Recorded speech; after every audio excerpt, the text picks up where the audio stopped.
আমার পক্ষ থেকে তো আলাদা কোনো কিছু বলার না, যে পুরো দেশের মানুষই একই কথা বলছে, এবং দেশের মানুষ যখন সবাই একসাথে কোনো ন্যায্য দাবি রাখে তখন সেটা একটু হলেও মাথায় আনা দরকার যে সেটা ফেলে দেওয়ার মতো না। তো আমরা আমাদের যে ভাইরা, যে বোনগুলো মারা যাচ্ছে, যে ভাইটা মারা গেল, দেখেন যদি আপনি সুস্থ স্বাভাবিক মানুষ হন, আমরা রাত্রেবেলা ঘুমাতে পারবেন না। আমার কানে এখনও বাজে যে কারো পানি লাগবে, কত পানি আসছে এখন, কারো পানি লাগবে। তো এটা যতদিন মাথায় থাকবে ততদিন পর্যন্ত আমরা শান্তিতে ঘুমাতে পারবো না।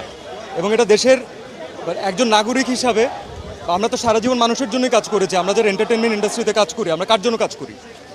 কোনো ইন্ডিভিজুয়ালকে দেখানোর জন্য কাজ করি না, আমরা দেশের মানুষের জন্য কাজ করি।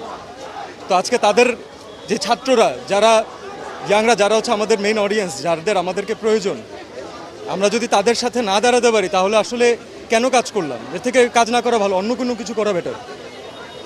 আমার নিজের বাচ্চা আছে ভাই, আমি জানি যে আজ থেকে 10 বছর পরে, 15 বছর পরে, 20 বছর পরে ও একদিন এই ব্যাপারে জানবে এবং ও একদিন আমাকে কোয়েশ্চেন করবে যে মানে তুমি কি করছো। তখন আমি বুক উঁচু করে বলতে চাই যে না, আমি কিছু চেষ্টা করছি। So definitely I am with the students. Yes, হ্যাঁ।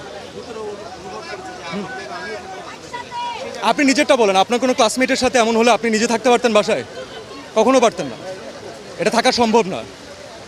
এবং এই বাচ্চাগুলো কোনো অনৈতিক দাবি রাখে নাই যে তাদেরকে এভাবে করে প্রাণ হারাইতে হবে। এক একজন বাবা মার আহাজারি, এটা যার যায় সে বুঝে ভাই। সো এটা আমি জানি না আসলে এখানে কতটুকু আসলে এখানে ঢেকে ঢেকে বলা পসিবল।